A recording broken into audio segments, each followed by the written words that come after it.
कोई समय आप, आपके बंधुजन, आपकी बहन बेटियां, आपके बच्चे सत्य के साथ में आपकी उपस्थिति है, मौजूदगी है। उपस्थित समस्त महापुरुषों का दायित्व बनता है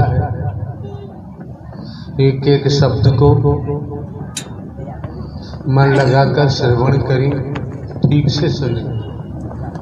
सुनने से वंचित नहीं रहना चाहिए। समय काल परिस्थितियों को देखते हुए आज के दौर में चारों तरफ मोह की, ममता की, लोभ की, भौतिकतावाद के जुनून की, मैं मेरी अपने पराई की, भेद की अग्नि लगी हुई है, लपटें निकल रही। ऐसे समय काल परिस्थितियों में आप महापुरुषों को ढोंग, पाखंड, आडंबर, अंधविश्वास, ढकोसला, मैं मेरी अपने पराई से हटकर इस मानव मंगल मिलन सद्भावना समागम में आपको जो आने का अवसर मिला है, मौका मिला है, ये समय, ये मौका धन दौलत से नहीं खरीदा जा सकता। आप समझ सकते हैं भौतिकतावाद का ऐसा जुनून सवार है, जैसे जैसे हमारे मन मस्तिष्क में भौतिकतावाद का जुनून सवार होता है तो हम अपने माता पिता को भी बेचना शुरू कर देते हैं, अपने बंधुजनों को भी बेचना शुरू कर देते हैं। निरंतर लालच के कारण हम अपराधी बनते जाते हैं। मोह माया के कारण जघन्य अपराधी बन जाते हैं। वास्तविकता को भूल जाते हैं कि मैं कौन हूँ, मैं आया कहाँ से हूँ, मेरा रूप क्या है, मेरा स्वरूप क्या है, मुझे क्या करना चाहिए, मैं कर क्या रहा हूँ। हमारी मनोदशा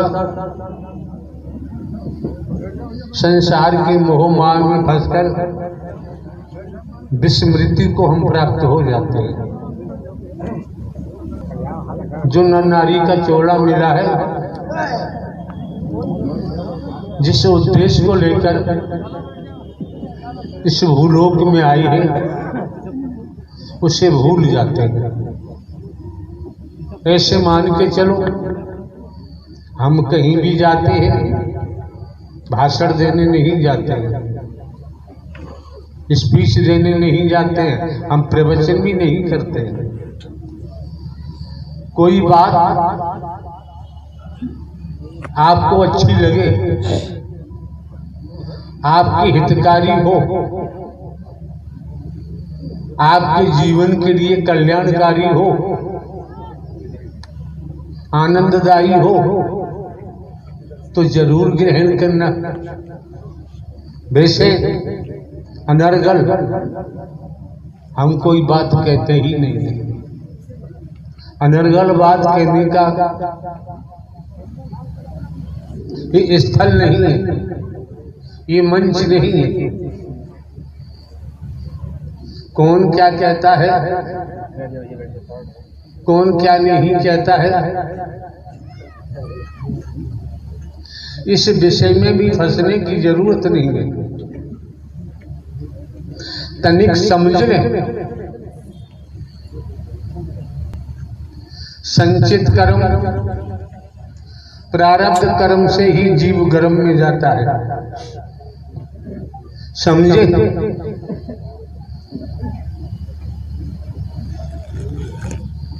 एक बूंद से गर्भाशय में अंडा बना, आकार लिया, सर बना, पूरे शरीर की रचना मां के उदर में हुई। आप समझ सकते हैं उदर में मल मूत्र के अलावा कुछ नहीं है। 9 माह तक उल्टा टंगा रहता है। मेडिकल साइंस ऐसा बताती है। आप समझ सकते हैं गटर है, गटर का ढक्कन खोलकर अगर किसी को गटर में डाल दिया जाए फिर ढक्कन लगा दिया जाए, कितने समय जीवित रह सकता है? मल मूत्र में दबकर सांस निकल जाएगी।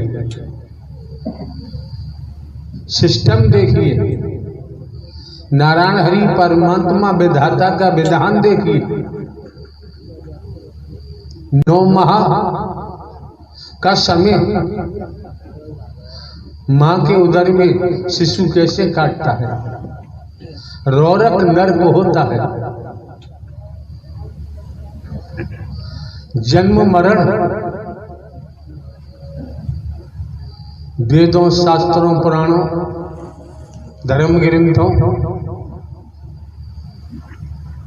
के माध्यम से अगर समझना चाहें तो समझ में आता है। जन्म मरण में जो पीड़ा होती है, जो दर्द होता है, कोई बखान नहीं कर सकता। ये सत्य का साथ, ये मानव मंगल मिलन सद्भावना समागम जिसमें आपने आगमन किया हुआ है, ये श्रीमान जी समझना पड़ेगा। खेती बाड़ी, नौकरी, व्यापार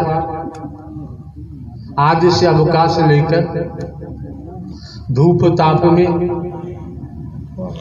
आपका आगमन हुआ है। आपको समझना पड़ेगा। जैसे किसान सर्दी, गर्मी, जाड़ा, बरसात खेतों में मेहनत करता है, काम करता है। धूप ताप, गर्मी, जाड़ा, बरसात नहीं देखता, क्यों? किसान को खेती करने के महत्व का पता है। मेहनत करेंगे, इससे जो हमें अनाज मिलेगा, इससे हमारे परिवार का गुजारा होगा। महत्व को समझ लिया, खेती करना बंद नहीं करता। व्यापारी करोड़ों करोड़ों रुपए व्यापार में लगाते हैं, घाटा हो फायदा हो, व्यापारी ने व्यापार के महत्व को समझ लिया है, व्यापार बंद नहीं करता। नौकरी करने वाले जनों ने नौकरी के महत्व को समझ लिया है। कितनी परेशानी हो जानते हैं। पूरे महीने मेहनत करेंगे, सैलरी मिलेगी, तनख्वाह मिलेगी, वेतन मिलेगा, उससे हमारे परिवार का गुजारा होगा। मजदूरी के महत्व को समझता है। कितनी परेशानी हो, मजदूरी करना बंद नहीं करता। वो जान गया है मजदूरी करेंगे तो इससे हमारे परिवार का गुजारा होगा। तो इसी परिप्रेक्ष्य में श्रीमान जी आपको भी समझना है, आपकी बहन बेटियों को भी समझना है। भले ही आपके पास डिग्रियां हैं, हाई स्कूल, इंटरमीडिएट, बीए में, AA, LLB, LLM, MBBS, MD, engineer, तमाम पद हैं, धन दौलत है, जब तक यहाँ बैठे हैं तो श्रीमान जी खाली होके बैठो, मन को खाली करो। जब मन को खाली करके बैठेंगे तो सत्य के साथ में आने के महत्व को भी समझेंगे।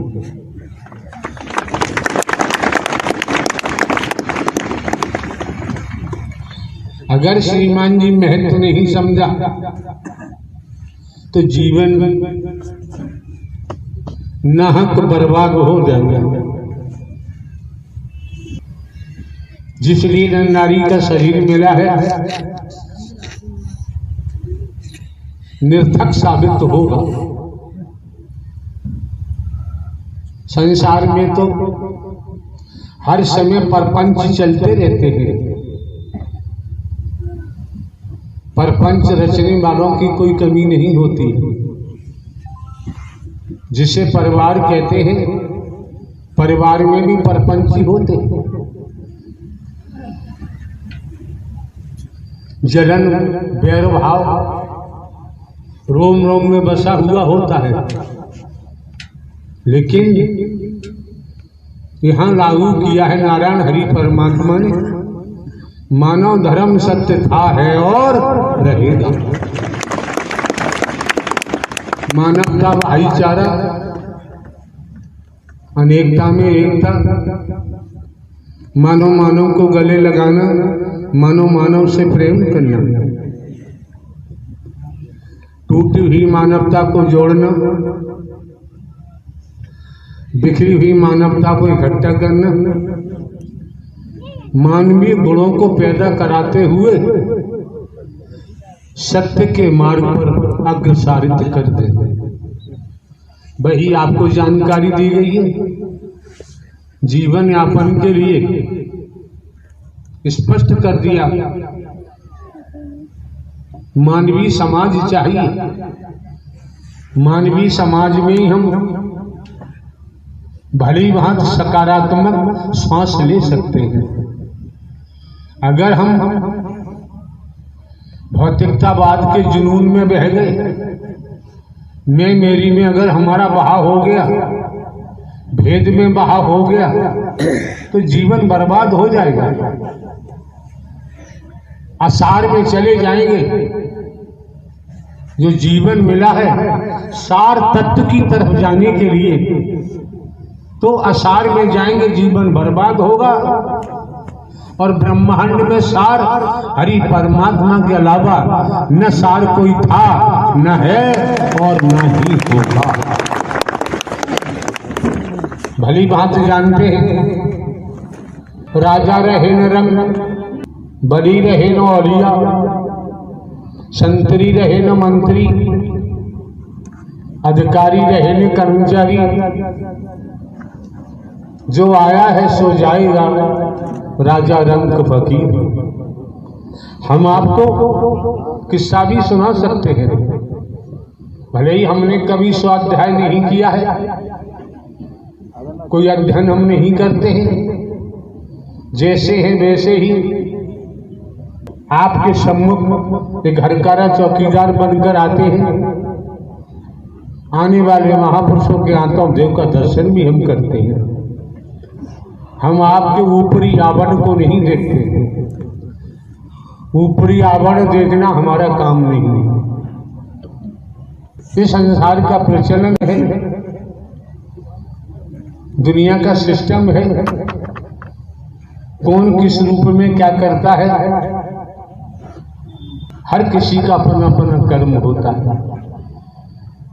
हमारे द्वारा अनेकों बार, अनगिनत बार पूर्व में भी कहा गया है, भले ही हमारे कार्य चौकीदार बन के काम करते हैं, स्पष्ट कहा है नारायण हरि परमात्मा ने संसार को कर्म करने के लिए स्वतंत्र छोड़ा हुआ है, भोगने के लिए परतंत्र है। इसमें संदेह नहीं है। जो निज स्वार्थों में डूबे हुए हैं, जो रागी है, राग हमेशा भोग में ले जाता है। और भोगी का सर्वनाश होता है। आपको शिक्षा, आपको ज्ञातव्य कराया गया है, आत्मिक अनुराग पैदा करो। सद्ज्ञान दिया जा चुका है। आत्मिक अनुराग से ही वह जागृति पैदा होगी, वो जागृति जन्म लेगी, जिससे आत्म कल्याण का हमारा मार्ग प्रशस्त होगा। लेकिन हम जैसे फॉर एग्जाम्पल एक मिसाल के द्वारा जानते हैं, गांव देहात में रहते हैं, यहाँ की महापुरुषों की कमेटी है, सभी पढ़े लिखे हैं, बुद्धिमान हैं। इनको चाहिए था कथावाचक की जरूरत है।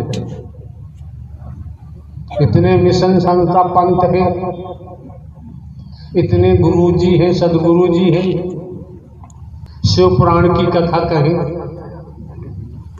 राम कथा कहें, भागवत कथा कहें, देवी कथा कहें, विष्णु पुराण की कथा कहें और तमाम वेद शास्त्र हैं। उनको बुलाना चाहिए था, क्योंकि आज दौर तो वही चल रहा है। आज दौर वही चल रहा है।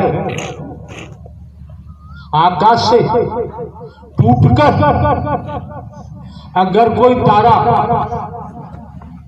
जमीन पर आ जाता है,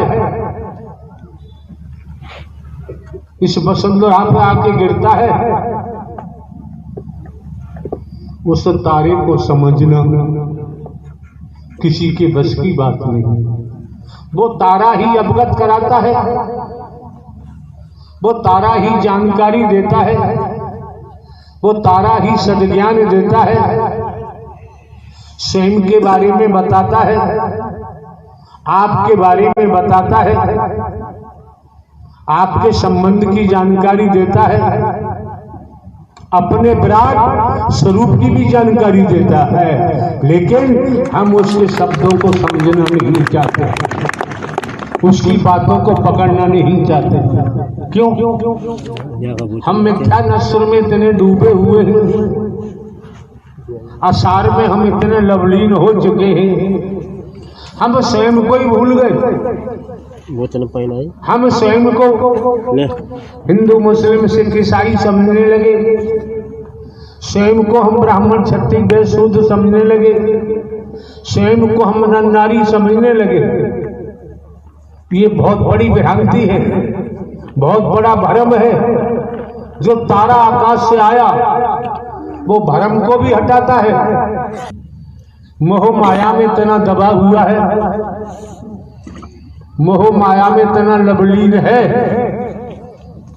वो खुद की ही बात भूल गया कि मैं कौन हूँ, मैं आया कहाँ से हूँ, मेरा रूप क्या है, मेरा स्वरूप क्या है, मुझे क्या करना चाहिए, मैं कर क्या रहा हूँ। Main body I am soul भूल गया। ईश्वरांश जीव अविनाशी, स्वयं को भूल गया। मिथ्या नस्र को अपना लिया, आसार को अपना लिया, सार को छोड़ दिया। तो क्या होगा? क्या होगा? कर्म ने किसी को छोड़ा नहीं है। राजा हो चाहे रंग, बली हो चा ओलिया, संतरी हो चा मंत्री, अधिकारी हो चा कर्मचारी, साधु संत महात्मा, और हमारे द्वारा तो भले ही हम हरकारा चौकीदार बन के काम करते हैं, इसी जुबान से हमारे द्वारा कहा गया है, बोला गया है, कर्म ने अवतारों को भी नहीं छोड़ा है।